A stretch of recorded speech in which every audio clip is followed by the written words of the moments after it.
Bonjour à toutes, bonjour à tous. Aujourd'hui, on va voir un problème auto. Ce problème, si vous regardez cette vidéo, vous l'avez peut-être aussi. Il s'agit de la sonde de température d'eau ou sonde de température de refroidissement liquide. Voici les symptômes. Lorsque la voiture est froide, elle a tendance à accélérer toute seule. Si vous roulez avec, elle peut brouter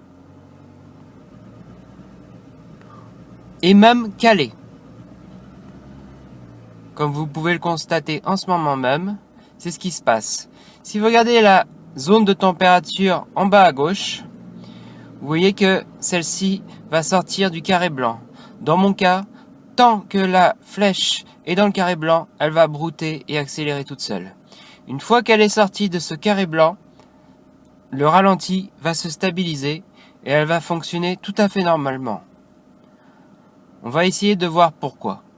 Comme vous pouvez le constater, l'aiguille est en train de sortir du carré blanc de température, donc elle va se stabiliser. Il fait assez chaud, donc ça va assez vite. Par contre, par temps froid, cela peut mettre beaucoup plus de temps et être très embêtant, voire même être très dangereux, puisque vous pouvez caler à tout moment, voire même votre voiture peut accélérer n'importe comment. Voilà à quoi ressemble une sonde de température d'eau. Dans mon cas, il s'agit d'une pièce qui se visse, mais elles peuvent également se clipser. Et il y a deux contacts. Quand elle ne fonctionne pas, c'est très simple. La sonde de température d'eau n'envoie pas la bonne température au calculateur.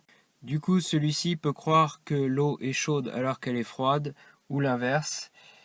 Et de ce fait, à froid, la voiture peut se mettre à accélérer par à-coups, tout simplement parce qu'elle n'a pas les bonnes infos et qu'elle ne veut pas caler, donc elle accélère. Cette pièce coûte dans les 10 euros, donc il serait dommage de se priver de la changer. Donc maintenant on va essayer de voir où c'est qu'elle est. Donc il ne faut pas forcément se fier à la couleur, en l'occurrence la mienne est verte, car il peut avoir plusieurs sondes. Donc là il y a une sonde verte, mais j'ai également sur le côté une sonde bleue. Donc la question est la suivante: quelle est la sonde à changer?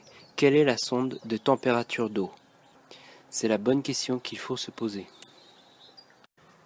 Donc si vous n'avez pas de document, de manuel constructeur, la réponse, suivant votre voiture, elle ne sera pas forcément au même endroit. Donc la réponse est la suivante: il faut qu'il y ait de l'eau qui arrive à l'endroit où il y a la sonde. C'est logique puisque c'est une sonde qui va mesurer la température de l'eau. Donc si vous avez des tuyaux radiateurs, comme là par exemple j'en ai un qui arrive, et on voit ça arrive sous la sonde. Donc ça c'est plutôt bon signe, c'est-à-dire qu'il doit y avoir de l'eau par là, et que c'est certainement la bonne sonde. Si vous regardez l'autre sonde, la bleue,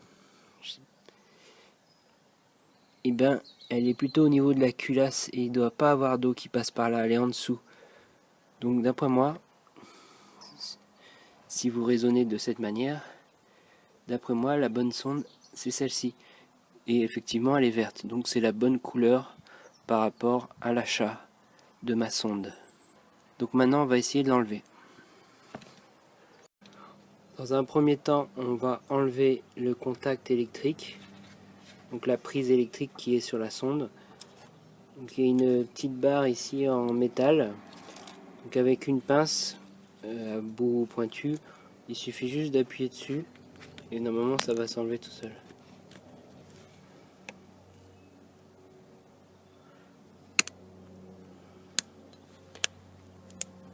Voilà, une fois que vous avez appuyé dessus, vous tirez.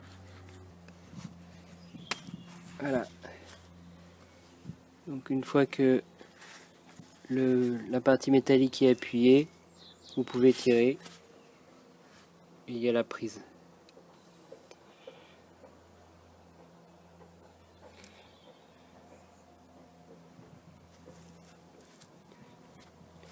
Donc il reste la sonde en dessous que je vous ai montré tout à l'heure. Maintenant, on va la dévisser. Donc avant de dévisser la sonde, on va ouvrir le bouchon de réservoir d'eau pour enlever la pression s'il y en a. Parce qu'il ne faut pas oublier... Ah, on a entendu un pchit, c'est qu'il y avait un peu de pression. Donc il ne faut pas oublier que quand on va enlever la sonde, il va certainement avoir de l'eau qui va couler. Donc autant enlever la pression pour qu'il y en ait le moins possible qui coule. Donc on va utiliser une clé de 19 pour enlever la sonde.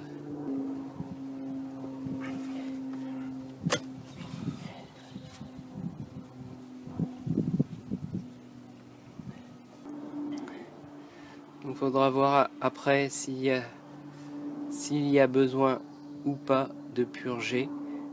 Il suffira juste d'ouvrir les vis de purge et de faire tourner un peu votre moteur pour enlever l'air.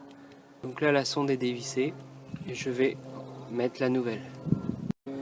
Voici la nouvelle. Il y a un joint, ne pas oublier de mettre le joint. Et également d'enlever le joint de l'ancienne sonde. Maintenant je visse la nouvelle sonde avec le joint. Tout d'abord à la main et on finira avec la clé. Je finalise et je serre avec la clé.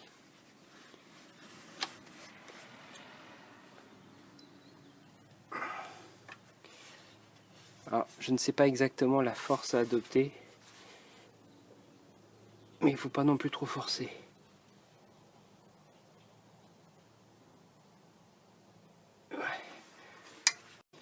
Maintenant, on remet le connecteur électrique sur la sonde. Il suffit de le positionner dans le bon sens et d'appuyer. C'est bon. Il ne reste plus qu'à tester. Bien sûr, effectuer le démarrage à froid ou dans la zone concernée. Là, le moteur est un peu chaud, mais je pense que ça devrait être bon. On y va.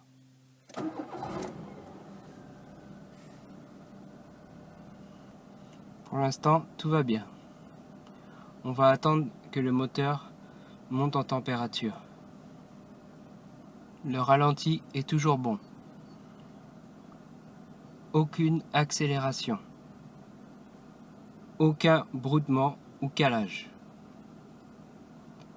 L'aiguille monte en température.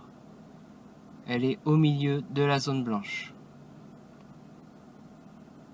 Pour l'instant, tout va bien. Voilà, l'aiguille est sortie de la zone blanche. Il n'y a eu aucune accélération, aucun à-coup, aucun broutement, aucun calage. Le problème était bien la sonde de température d'eau. Le problème est donc réglé.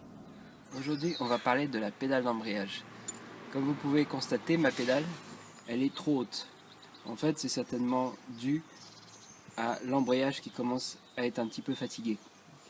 Donc on va essayer de la descendre. Parce qu'en fait, quand vous passez les vitesses, la vitesse, elle ne passe que à la fin de la course. Donc tout en haut, lorsque vous remontez la pédale. On va essayer de la baisser pour que le passage de vitesse se fasse un petit peu plus bas lorsque vous relevez la pédale. Voilà le câble qui vient de la pédale d'embrayage. Il est ici, je vous le montre avec la clé. Donc il arrive ici, et là il y a deux écrous. Il y a un contre-écrou et il y a un autre écrou un peu plus grand. Il y en a un, ça doit être un 13, et le petit c'est un écrou de 10. Il faut dévisser pour que la pédale redescende, et donc il faut visser pour que la pédale remonte. Donc dans notre cas, il va falloir dévisser pour mettre la pédale au niveau de la pédale de frein. Donc je dévisse l'écrou de 10 et puis le 13.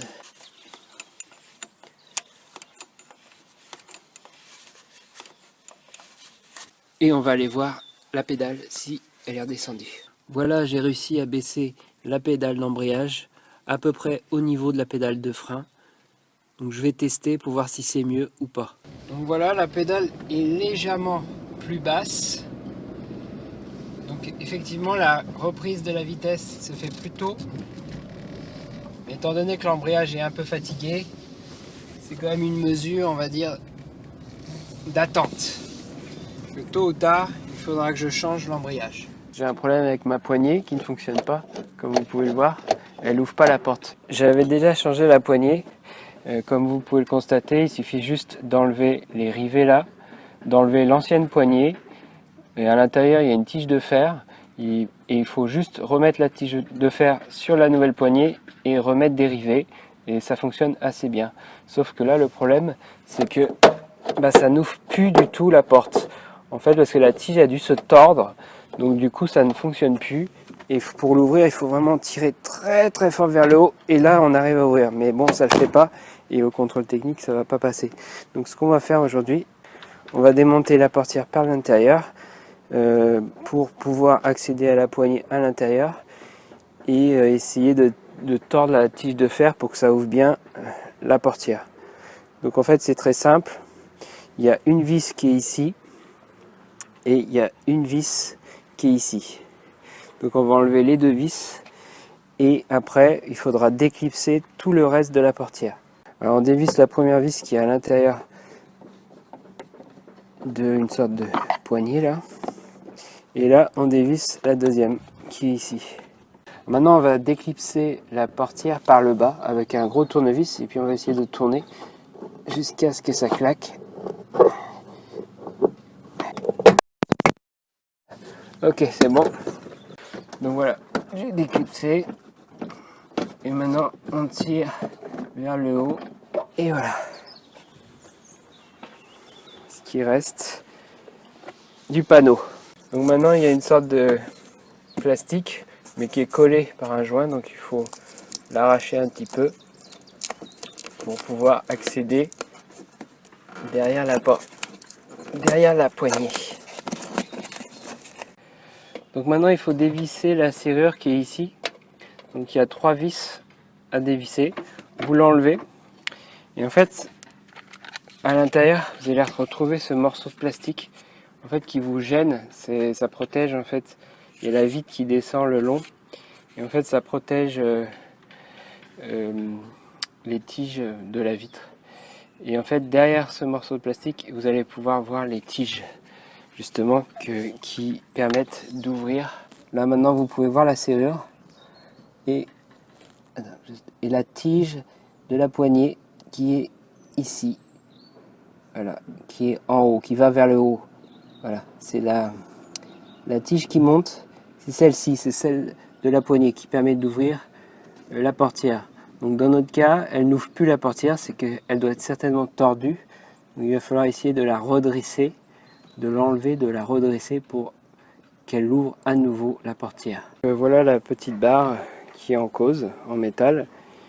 Et donc il va falloir tordre pour que ça tire plus entre la poignée et la serrure. Donc cette barre, elle a certainement varié avec le froid et le chaud. Enfin bon, elle s'est tordue et du coup elle ne tire plus assez sur la serrure pour pouvoir l'ouvrir. Donc la barre en fait elle était dans 2 trous en plastique, hein, c'est très simple à enlever. Il y a ce côté là qui est dans un trou et ce côté là qui est dans un autre trou et je l'ai enlevé avec la pince tout simplement. C'est pas évident à enlever mais ça peut se faire. Donc en fait je me suis pas embêté, avec un marteau j'ai juste augmenté l'angle là en fait pour que ça soit, j'ai tapé dessus, hein, ça va plus vite qu'avec une pince pour que la tige soit plus courte et qu'elle tire plus sur l'ouverture de la serrure. Ok, voilà, j'ai remis la tige qu'on voit à peu près, mais franchement c'est pas évident de la voir. Voilà, la tige qui va de la poignée ici à la serrure ici. Donc après l'avoir tordu, j'ai testé, ça a l'air de fonctionner. Donc voilà, maintenant que le travail est fait, il suffit juste pour reclipser la porte de recommencer par le haut, de bien mettre dans la fente le haut et après de clipser au fur et à mesure en descendant. Voilà, c'est bon. Ok.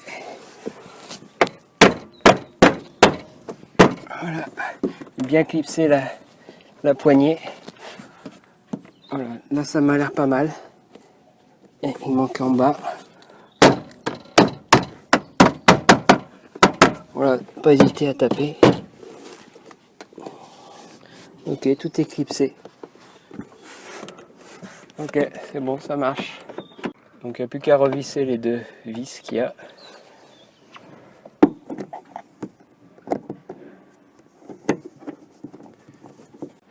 Donc voilà, maintenant il n'y a plus qu'à tester.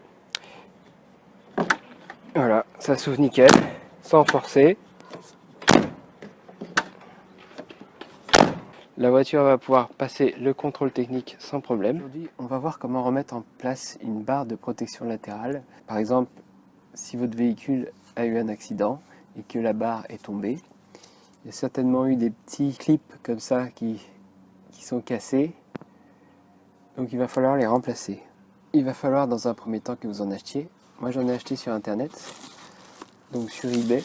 J'en ai acheté 10 pour à peu près 3 €, frais de port inclus. Donc ça se présente sous cette forme. Donc là ils sont blancs. On s'en fiche de la couleur parce qu'en fait ils vont être en dessous de votre barre de protection. Il faut savoir que pour de nombreux véhicules, c'est exactement la même technique.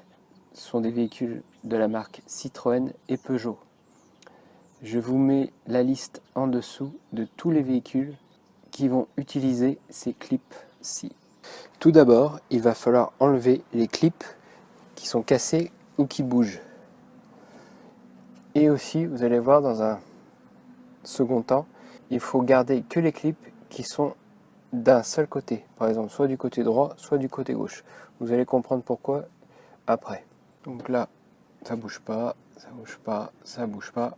Celui-là il bouge, donc on l'enlève. Vous prenez une pince et puis vous le retirez. Donc là j'en ai un qui a du mal à partir, il suffit juste de soulever avec le tournevis comme ça, de prendre avec la pince et de tirer. Le plastique il casse un peu mais il va venir. Voilà, il est parti. On va pouvoir en mettre un nouveau. Et je vais vous expliquer comment il faut procéder pour remettre la barre. Donc dans un premier temps, là il y a les deux noirs et là il en manque un, c'est celui qu'on vient d'enlever. Donc je vais mettre le clip que j'ai acheté, je vais le mettre. Donc il suffit juste de l'enfoncer, ça c'est pas très compliqué, jusqu'au clip, voilà à peu près. Après vraiment ça bouge pas. Pourquoi mettre qu'un côté? En fait c'est simple, c'est que vous allez voir sur la barre, les clips en fait s'insèrent par le côté. Donc là il y a le côté comme ça, et après c'est de l'autre côté. Donc si vous les mettez toutes, vous ne pourrez pas insérer les clips d'un côté et insérer les clips de l'autre. Donc il faut mettre seulement un des côtés. Après, positionner la barre assez loin, la tirer un peu, par exemple là ça va vers la gauche pour que ça accroche bien. Voilà, là c'est elle est accrochée. Et après, pour ce côté-là, bien sûr, vous ne pouvez pas faire la même chose puisque là, la barre est en place. Donc, il va falloir mettre les clips à l'avance dans les encoches et après, clipser le tout en enfonçant. On va faire ça maintenant. J'ai mis les 4 clips en place à l'avance dans les encoches. Ce sont les clips du côté gauche. Et les clips du côté droit sont déjà mis. Bien sûr, on aurait pu tout mettre et tout clipser à la fois, mais dans mon cas, vu qu'il me restait des clips anciens qui étaient encore bons, je les ai laissés. Donc le côté droit, on fait la même chose qu'à l'instant, c'est-à-dire qu'on va mettre la glissière et tirer du côté gauche la barre. Voilà, ça c'est bon. Et le côté gauche, eh ben on va le clipser. Les 4 sont dans les trous.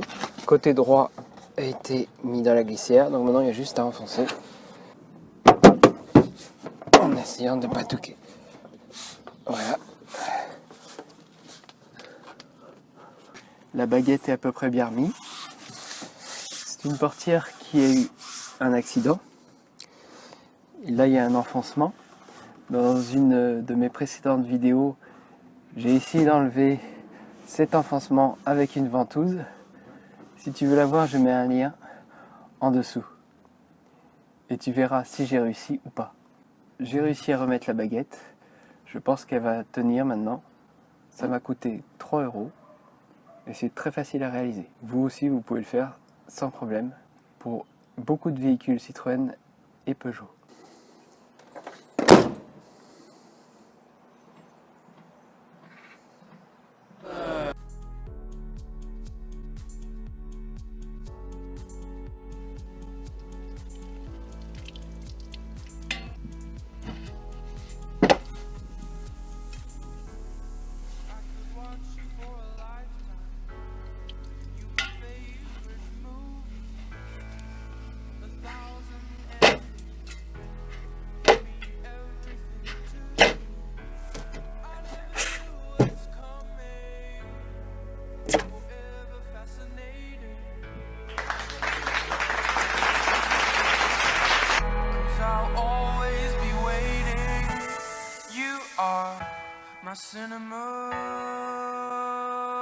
Aujourd'hui, je vais vous montrer comment réparer une poignée cassée sur une Citroën. Là, elle a cassé, vous voyez, comme le plastique a cassé en tirant trop fort vers le haut. C'était une poignée non officielle, donc achetée. C'était pas une poignée Peugeot Citroën, pas très solide, achetée pas très cher sur eBay. Mais le problème, c'est qu'elle n'a pas duré longtemps. Donc là, du coup, j'en ai acheté une officielle Peugeot Citroën et on va voir comment on fait pour la remettre. Donc comme vous pouvez le voir, il y a 2 rivets de chaque côté. Alors ce qu'on va faire, c'est qu'on va commencer par enlever les rivets. Alors pour enlever les rivets, je prends un forêt de 4 et je fais tout simplement un trou dedans.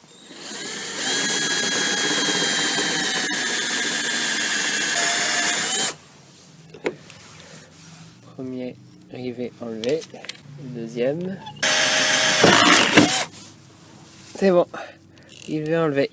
Donc là, pour enlever la poignée, j'ai arraché la poignée. Et en fait, elle se met comme ça. Donc là, avec les trous dérivés, il faut la tirer par en dessous, comme ça. Et là, elle est accrochée à la tringlerie. Il faut l'enlever maintenant. C'est là toute la difficulté. Ah, voilà, elle est partie. Et elle s'accroche là.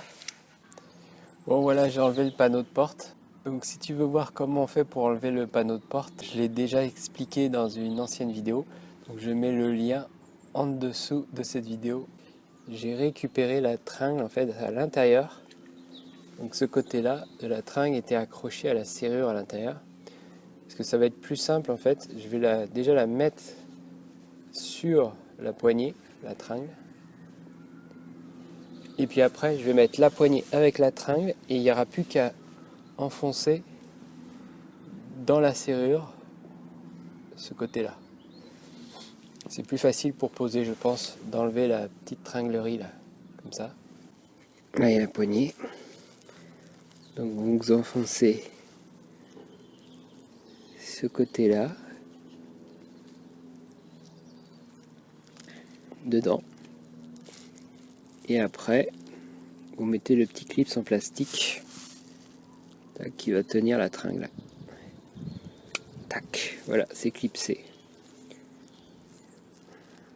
Donc maintenant, il va juste falloir qu'on mette la poignée dans le trou de la porte, de la carrosserie, et puis de mettre ce côté-là, enfoncer ce côté-là dans la serrure.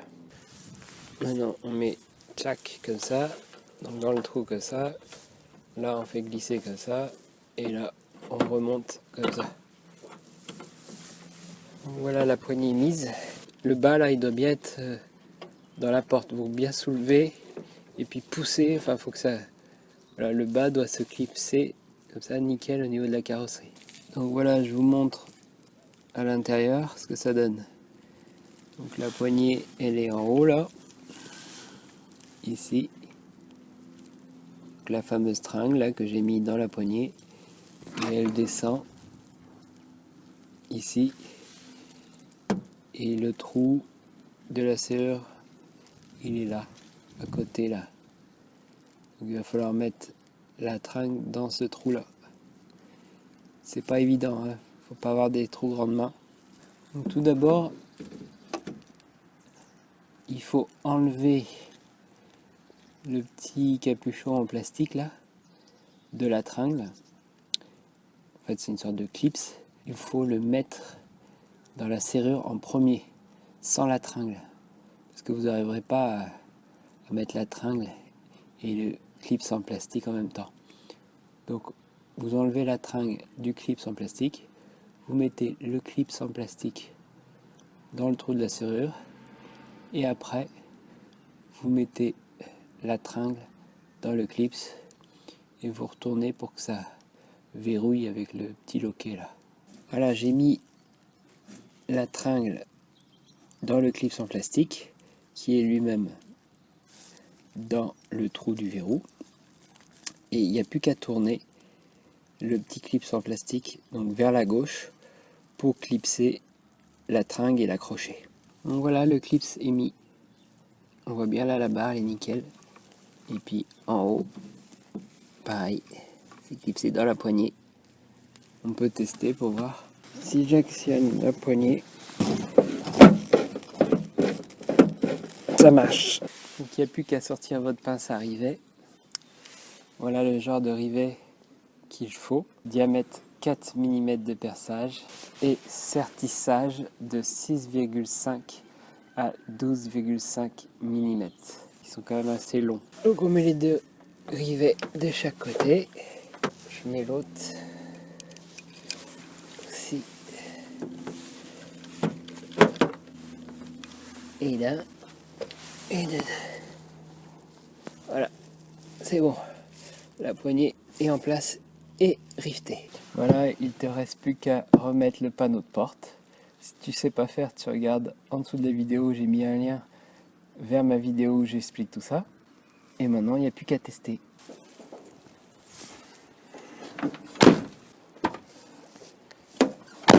Nickel, la poignée marche très bien. Aujourd'hui, je vous montre comment remettre à zéro votre indicateur d'entretien ou de vidange ou de révision, symbolisé par une clé sur votre tableau de bord. Mais avant ça, mets un like, car ça aide à faire connaître mes vidéos. Merci. Il faut appuyer sur le bouton de remise à zéro des kilométrages. Vous laissez appuyer et en même temps, vous allumez la clé de démarrage. Là, il y a un décompte qui se fait. 6, 5, 4, 3, 2, 1, 0. Une fois que le décompte est fait, ça veut dire que votre indicateur a été remis à zéro. Après, vous pouvez relâcher le bouton et vous éteignez avec la clé. Vous coupez le contact. Donc maintenant, on va essayer de redémarrer la voiture et normalement, l'indicateur d'entretien devrait avoir disparu. Voilà, ça a bien marché. L'entretien a bien disparu du tableau de bord.